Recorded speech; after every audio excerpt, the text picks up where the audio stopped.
So the title of my lecture, as you can see, is Stardust and Wonder. And one of the questions that I want to start by tackling is, what has science taught us about who we are, about human uniqueness or distinctiveness? I want to highlight 3 lessons from science. And at first, especially for those of you who may identify as Christians here, those lessons may seem bleak, but I want you to track with me and stick with me, because I think at the very end, I hope to have convinced you that, particularly viewed through the lens of Christian faith, that these lessons are actually not bleak, but quite inspiring. So the first lesson from science is that we are not as biologically distinct from other species as we may think. So to tackle this question of human distinctiveness, one approach that scientists have taken is at the behavioral level, and many of you may already be familiar with this, right? So tool making, or empathy, or deception, or conflict resolution. These are all things that at various times scientists put forth as markers of humanity, right? Something that maybe distinguishes us from other species. But it's now widely appreciated that these are present in many other animals, particularly primates, but even some species that we don't tend to think are very closely related to us at all. The more we learn, the fuzzier it seems to get in terms of how we cleanly distinguish ourselves behaviorally from other animals. Don't get me wrong, we definitely differ in degree in many areas, okay? And we exhibit some traits more or less than other species. And a prominent example of this that you might hear about is cooperativity, right? But the general principles are not uniquely human. We can see those principles being played out in other species as well. So then some have tried to move beyond the behavioral and try to define human distinctiveness anatomically or morphologically, right, by our shape and size. But this too has proven to be problematic. For example, it's long been known that humans have certain asymmetries in our brain. We call these left-right asymmetries that contribute to certain cognitive functions that we associate with humans. And for decades, we actually thought these features were uniquely human. But it turns out that an increasing number of studies show, particularly in the last, I would say, 15 to 20 years, that these left-right brain asymmetries are shared by other vertebrates and even some other invertebrates. Okay, so this is not uniquely human. It's not to say that there is nothing at all that separates us biologically. For example, this is kind of a cool thing, at the cellular level, something really interesting has been noted about human dendrites. Who knows what dendrites are? Great, so roughly half in here. For those of you who may not be as familiar, they're kind of these arborous extensions of a neuron in the brain. They help communicate signals in the brain, right? So it's one of the mechanisms by which neurons might talk to each other and aggregate signals. And it turns out that human dendrites are much bigger and they're much longer than any other animal we've ever studied, including monkeys. And it's been suggested that this distinction could hold the clues to some of our unique cognitive capabilities. Now, I think this is really interesting. There's no doubt that it merits deeper investigation. But really, at the end of the day, it's just another example of a difference in degree, right? It's not as though other species don't have dendrites. Ours is just maybe qualitatively a little different, right? So that's not particularly satisfying, even for scientists who are on the quest to really try to understand what it is that conceptually separates us from other species, okay?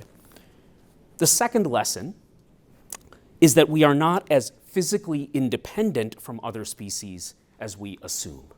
So the first lesson, right, was we're not as biologically distinct. And the second is we aren't even as physically independent from other species as we often assume. Many of you might know this, but one of the most remarkable discoveries, and this gets closer to some of the work done in my lab, is that our bodies are home to tens of trillions of microbes, right? If you put that in another way, slightly more than half the cells in a human body are not human at all. Most of these microbes, they're bacteria, they're viruses, but did you know that some of them are actually fungi, or fungi, as some people say? You may be used to thinking of fungus in like the context of a medical condition, or maybe food you eat, right? Or maybe even something you drink. But across the human population, hundreds of fungal species that they take up normal residence in our body, the gut being a prominent example. And amazingly, these bacteria, the viruses, the fungi, it's not just that they're there, but they're actually really critical for promoting our good health, right? And our physical and mental well-being. Because what's more is they seem to be really crucial in helping control things like anxiety, our mood, and certain behaviors, okay? So there's this relationship that we have with the microbes inside of our body that is extraordinarily intricate and complicated, and it's as though we can't even extricate ourselves from these critters to think about who we are biologically. Another really compelling example, right, and this is one of my favorites since I do think about genomics and our DNA a lot, it comes from examining DNA. You might expect that, okay, well, you know what, you talked about behavior, you talked about anatomy, you talked about cells in the body, but let's get down to brass tacks. If we just look at the DNA, then that's fully human, right? Your DNA is your human DNA, right? Shouldn't that be the end of the story? Well, it turns out that we have a bit of a problem there too. Speckled throughout our genome are these genetic sequences that actually originated from viruses.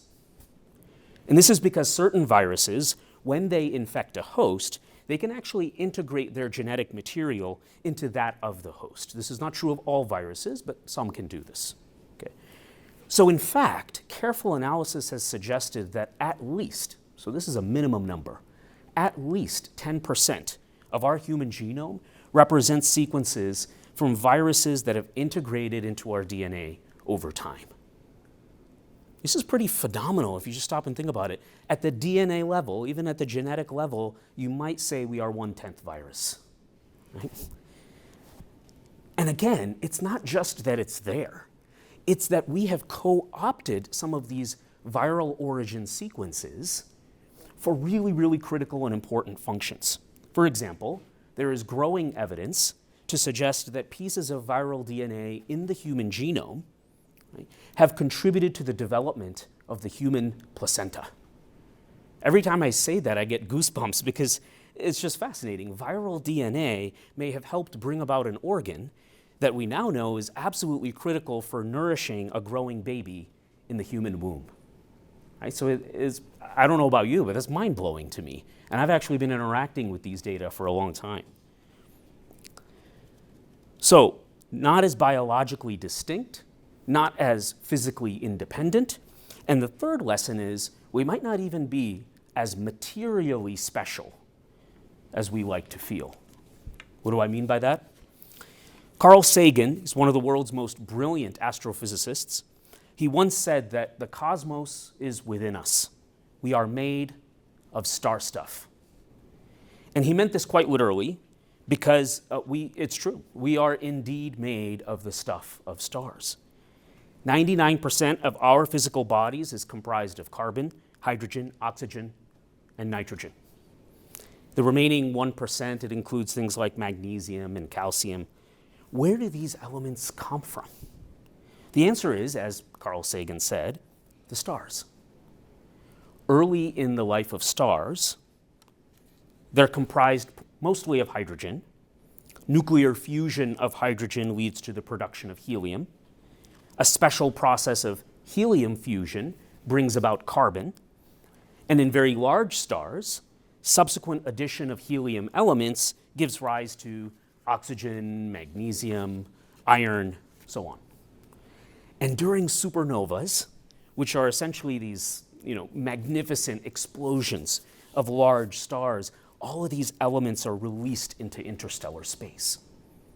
And that provides the raw material for new stars to be birthed, for planets to come about, and maybe even for life on those planets to come about, form, develop. So everything we're made of was first inside stars. So to summarize, science has taught us that we are strikingly similar to other creatures. We're surprisingly dependent on other species, even fungus. And even more, you could think of us as just being made of stardust. So the bottom line is, biology has brought to light a fundamental connectedness among different life forms, and even links all of us intimately to the air we breathe, the earth we walk on. And some have argued that this points to the insignificance of humankind. In fact, Stephen Hawking, he famously said, "We are just chemical scum on a moderate-sized planet orbiting round a very average star in the outer suburb of one among 100 billion galaxies." It's a bleak view. And this is not unlike, though, the sentiment that was shared by Carl Sagan, who said, "Who are we humans? Well, we find that we live on an insignificant planet of a humdrum star, lost in a galaxy tucked away in some forgotten corner of a universe in which there are far more galaxies than there are people." I think he felt Stephen Hawking wasn't bleak enough, took it to the next level. What I really want you to appreciate here is that Sagan and Hawking, they are taking big leaps from talking about the facts of science, which we've just been doing for 10, 15 minutes, to inferring something from that about the significance of humankind. Right? There's a leap, there's a jump that they're taking there. They suggest that the material or physical place in the universe shows that we're not significant. Are they right? They're brilliant scientists, so when they make a proposal, I do think it's worth considering. Are they right in what they're saying? If science is the sole arbiter of truth, then I might be tempted to agree with them. But as it turns out, science only offers an explanation for one dimension of reality. And I say that as a scientist with all due respect to science. This is actually demonstrated quite elegantly by an illustration provided by John Polkinghorne. He's a prominent theoretical physicist at Cambridge before becoming an Anglican priest. How many people know John Polkinghorne? Simon knows John Polkinghorne. By the way, Simon's pedigree there was so impressive, I'm afraid you might be listening to the wrong person tonight. But John Polkinghorne, if you don't know him, go read up on him. He is one of the most influential thinkers at the intersection of science and faith that I've ever come across in my lifetime so far. He passed away in 2021, I believe. He was considered one of the most foremost thought leaders, not only in physics, not only in religious thought, but in science and faith, as I said. His illustration starts with a simple question: what is the explanation for a tea kettle, right? A tea kettle that is boiling on a stove?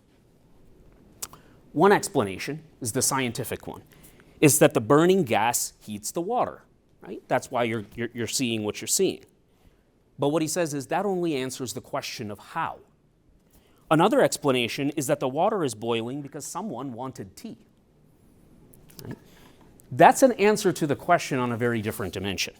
That gets at the question of why. Right? Science can tell us what happens, how it happens, but that's only part of the story. It can't tell us the purpose, the meaning. For that, we need to look beyond science, if there is anything at all. The important point is, science does not constrain us to look only to science in our explanation of human distinctiveness. Right? To respect something is to respect the power of what it can do, but also to respect its limitations. Right? And so that's the problem here that we have with science, is that we make these leaps from what the data tell us to these answers to questions about meaning and purpose that science itself is agnostic with respect to. The atheist philosopher Daniel Dennett, some of you may know him, he once said, like other animals, we have built-in desires to reproduce and to do pretty much whatever it takes to achieve this goal. But we also have creeds and the ability to transcend our genetic imperatives. Our ability to devote our lives to something we deem more important than our own personal welfare is one of the things that set us aside from the rest of the animal world. This is one of the most prominent atheists in the modern day. He goes on to say that he does believe that science will one day provide the explanation. But I ask, Could it be that, like the boiling kettle, science only has part of the answer? Okay? Specifically, what might the Christian scriptures have to offer about this concept of human distinctiveness? So I'm going to start in Genesis 2. Humans are created from the dust of the ground, which is exactly the way the formation of other animals is actually also described. The book of Ecclesiastes actually says, just as the animals, from dust we came, and to dust we shall return. So when it comes to the stuff we're made of, whether we're talking about science or scripture, genetics or Genesis, it seems we can't really escape that we're basically dust, maybe stardust. But then, Psalm 8, 3 through 5, it cuts through with one of the most glorious set of verses in all of Scripture to me. When I consider your heavens, the work of your fingers, the moon and the stars, which you have set in place, what is mankind that you are mindful of them? Human beings that you care for them. You have made them a little lower than the angels and crowned them with glory and honor. The great American novelist Marilyn Robinson, she wrote the following about these verses. Psalm 8, 3 through 5 closes the infinite distance between God and humankind by confounding all notions of scale. If the great heavens are the work of God's fingers, what is small and mortal man? The poem answers its own question this way. Man is crowned with honor and glory. He is, in a singular sense, what God has made him because of the dignity God has conferred upon him, splendor of a higher order. In other words, the significance of humanity does not arise primarily from our material bodies, nor our physical place in the universe, but rather in the value that God himself places upon us, the value that he chooses to place upon us. Why does he choose to do this? It turns out that it has very little to do with who we are or the material stuff we're made of, and everything to do with who he is, his character. He chooses to value us. He even chooses to partner with us as his image bearers and invites us to stand in awe at what he's done. Let's look at some verses that address this. Psalm 19:1. The heavens declare the glory of God. The skies proclaim the work of his hands. Psalm 65:8. The whole earth is filled with awe at your wonders. Where morning dawns, where evening fades, you call forth songs of joy. Job 37:14. Stop and consider the wondrous works of God. Do you know how God lays his command upon them and causes the lightning of his cloud to shine? Do you know how he balances the clouds and the many wondrous works of him? Psalm 139:13. For you created my inmost being. You knit me together in my mother's womb. I praise you because I am fearfully and wonderfully made. Your works are wonderful, and I know that full well. By the way, remember when I said earlier that pieces of viral DNA may have helped bring about an organ that nourishes a human body, the placenta? To me, that doesn't take away from God's authorship of our lives. Instead, it adds a wonderfully surprising color to the truth of Psalm 139:13, that God knit us together in our mother's wombs. Who is to say that God can't accomplish that in part through viruses? Certainly not me. These verses, they reveal a core truth of the Christian faith as I see it, that we're called to wonder at what he's made, to be in awe. Humankind is that unique slice of creation that gets to delight in its creator right alongside the creator. We uniquely get to peer into and make known what Ephesians 3:10 calls the manifold wisdom of God. Human distinctiveness is less about the material stuff that we're made of and more about the unique experience of drawing nearer to God in the study of all that he has made. Right? For me, at the end of the day, this is what the scientific enterprise is actually about. Properly viewed, in the light of our calling as images of God, the exploration of the natural world, or science, it doesn't detract from my humanity. it actually encourages it. It persuades me every day to open my eyes to the overabundance, you might even say the prodigal amount, right, of created things all around us, the sheer vastness of the created order, the diversity and the complexity of created things. It's awe-inspiring. And I think we're meant uniquely to stop and be in awe of those things.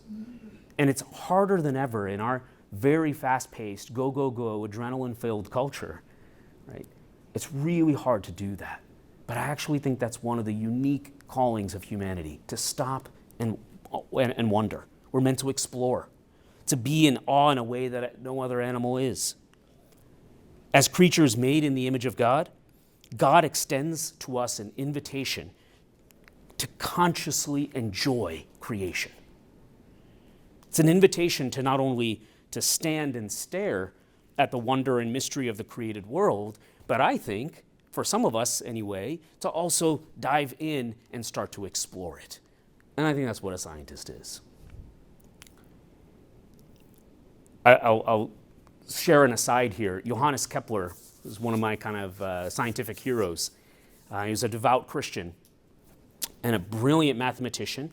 And he's credited with uncovering the laws of planetary motion. And in one of his theses, he actually starts by saying that he views his purpose in life to think God's thoughts after him. And when even just a little bit is revealed to him through his study, to then go and celebrate that with others. That's basically what he thought being a scientist meant. Right? So, as a response to this invitation to be in awe, to celebrate, in this next and final part of the lecture, I actually want to share with you 3 different genomics stories of wonder. So we're just going to go on a little genomics ride here, and I just hope that you enjoy what you hear. There's nothing more to this other than an invitation for you to be in wonder together with me. So the first draft of the human genome, it was completed at the turn of the millennium. It was a little over 20 years ago. The announcement was made from the White House, and the president at the time, President Bill Clinton, he referred to the genome as, quote, the most important, most wondrous map ever produced by humankind. The sequencing of the human genome, it unveiled what you might call an instruction booklet for every cell in the body. It's truly amazing. But we did not know how to interpret the instructions, right? Because the language, it was written in a way that was largely unknown to us. We didn't understand the patterns. What was actually encoded in the genome? Right? That's been the work of the last 20 years. Right? How does it work, and what does it teach us about the human body and maybe our inclinations and penchant for certain traits and diseases? The word genome, it literally means a collection or a compendium of genes. Right? But it turns out we don't have nearly as many genes as we once thought we did. Before this kind of genome era of science, we thought we might have 100,000 genes, maybe more, maybe lots more. But by studying the full genomic sequence, we learned that we have about 20,000, right, depending on how you count. Even the genome of rice, the rice we eat, has close to 50,000 genes. Right? So when it comes to the number of genes we have in our DNA, we don't even hold a candle to rice. In fact, we now know that genes, depending on exactly how you define them, they constitute about 2% of the human genome, and that's being generous. What is encoded in the remaining 98%? It's what some once called the dark matter of the genome, right? Sort of analogous to dark matter in space, perhaps. But it turns out that a lot of it is filled with what we call DNA switches, or they're probably better referred to as dials or rheostats. You can walk into a room and you can kind of dial the temperature up and down or the light up and down. There are tons of these kinds of dials that are found throughout our genome. They're not genes themselves, but they're important for controlling when, where, and how much nearby genes are turned on, right? So they're regulators, if you will. Right? So again, with that room analogy, they're not the rooms themselves, right, where certain things might happen, certain functions might exist, but they are controlling the lighting in the room and the other aspects of the room. Okay, so if you think of genes as tools, that we have in our toolkit as humans, it turns out that biological complexity of an organism isn't really determined by the number of tools the genome has, but rather by when, where, and how those tools are used. Right? So that's a really interesting nuance that I think is worth reflecting on, meditating on. And I've done that, and I've found that this is really an interesting sort of parable for spiritual life. There's a lesson here. It's not how many skills and talents I have, so that I might sit around comparing myself to someone else, but rather it's when and how I choose to use whatever it is that I do have that builds the kingdom of God, right? That I choose to use what I have for the sake of others above myself. That's really where the action is, right? Not just in thinking about how many different talents I have or how many different things I'm good at. The second sort of story of wonder is about this concept of epigenetics. How many people heard about epigenetics? All right, great. So a little more than half. So, earlier I referred to the genome as a set of instructions, right? Every cell in the human body has the same set of instructions, more or less, the same DNA. Well, if the DNA is the instructions, and every cell has the same set of instructions, how in the world does a heart cell know to do something different than a brain cell, than a skin cell, or than an intestinal cell, right? I'm glad that it does, but how does it know to do that if it has the same set of instructions? It turns out that while the cells have all of these instructions, they don't execute all of them. They're programmed to know which set of instructions to follow and which set of instructions to leave aside for another cell to worry about, right? How it knows that, right, is the study of the wonderful and beautiful process of organismal development, right? That we go from one cell to this complex multicellular being with well-formed organs and all of this that are performing their own functions as part of a larger body. Developmental biology is just an extraordinarily fascinating arena, and there's still so much we don't understand. Okay, but epigenetics is a really important concept as we talk about this area.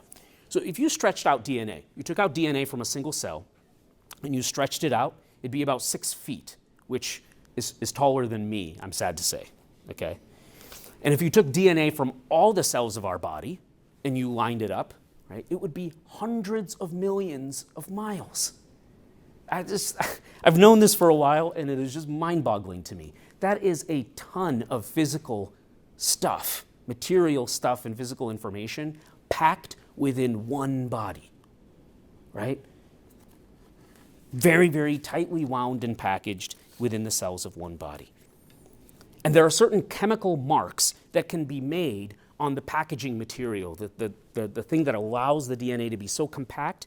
Well, you can make some chemical marks to that packaging material, and it's those chemical marks that end up providing the indications to the cell of whether or not to execute the underlying instruction or whether or not to ignore it and leave it aside, right? And so it's in this wondrous process of development that as you kind of go down certain lineages, the lung and the heart and the brain, the intestine, there are different segments of the genome that are getting laid down with different sets of marks, right? So that these cells, when they are mature, they know what they're supposed to be doing and what to ignore, right? It's just phenomenal. But what's really remarkable is that the environment around us, the lifestyle choices we made, the diet we have, these things can actually change the chemical marks. And by changing the chemical marks, they can actually change the function of the underlying DNA without touching the DNA at all. I'm not talking about mutations to our genome.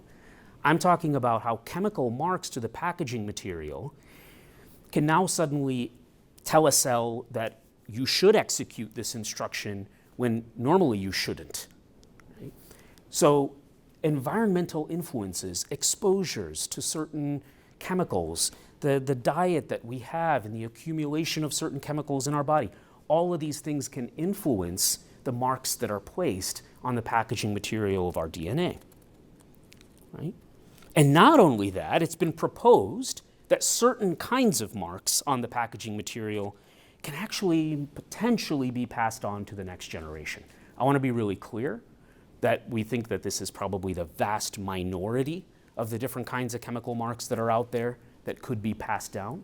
And we still don't fully understand or appreciate the detailed mechanisms by which that might happen, okay? But it is an active area of research right now. It's pretty well appreciated in plants and worms. We've sort of seen it happen in mice, and now we're conjecturing and studying whether this can really happen and to what extent and how in human beings, right? But it's a provocative question because could we be passing on to our children not only our DNA, but also sort of a molecular history of the social and physical environments we've been exposed to? I, again, want to stop and, a lot of the times when people talk about this kind of area, there's sensationalism, right? And articles that you might read in the press, they'll run with this idea and say that everything you do is being passed down or something like that. That's not at all what I'm saying. The vast majority of these chemical marks that I'm talking about, we have no reason to believe that they're actually inherited.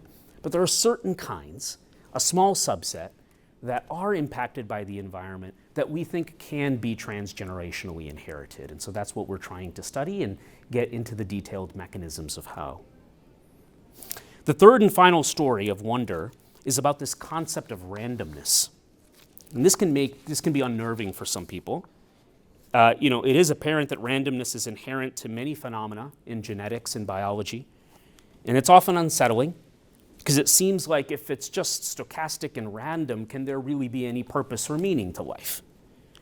There's a world-leading neuroscientist at Stanford University. His name is Bill Newsom. If you haven't come across some of what he's talked about, I encourage you to check it out. He also happens to be a serious and committed Christian.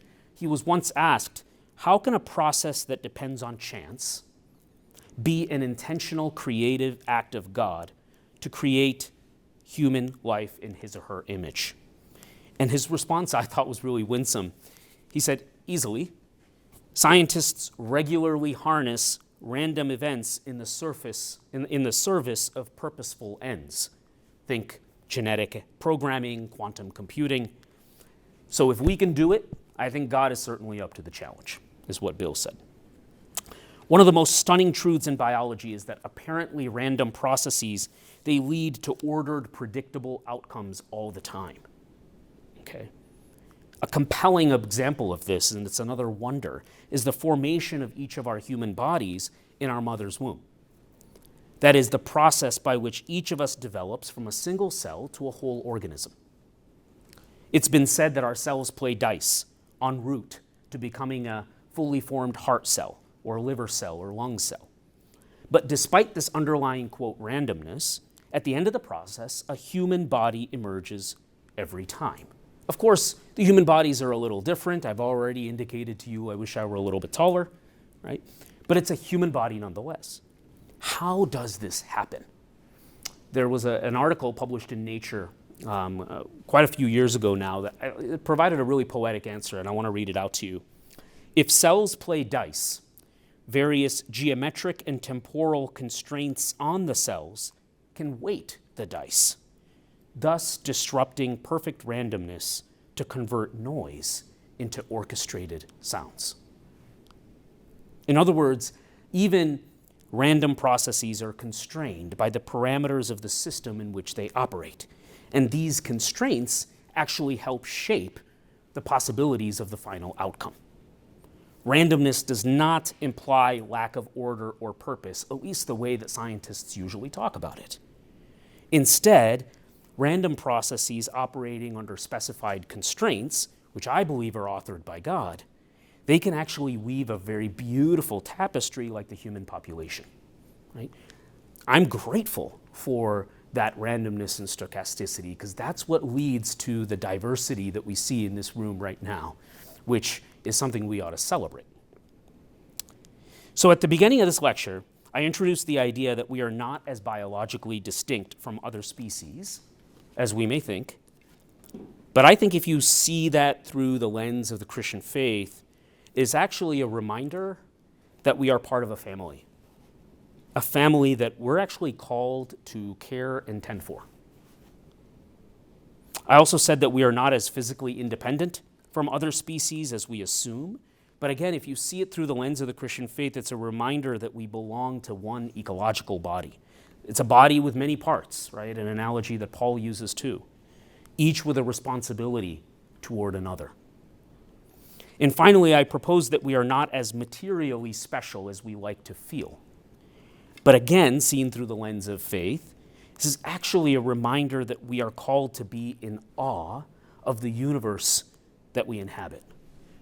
So the next time you read Psalm 19:1 or it comes up in a church service or something like that, the heavens declare the glory of God, the skies proclaim the work of his hands.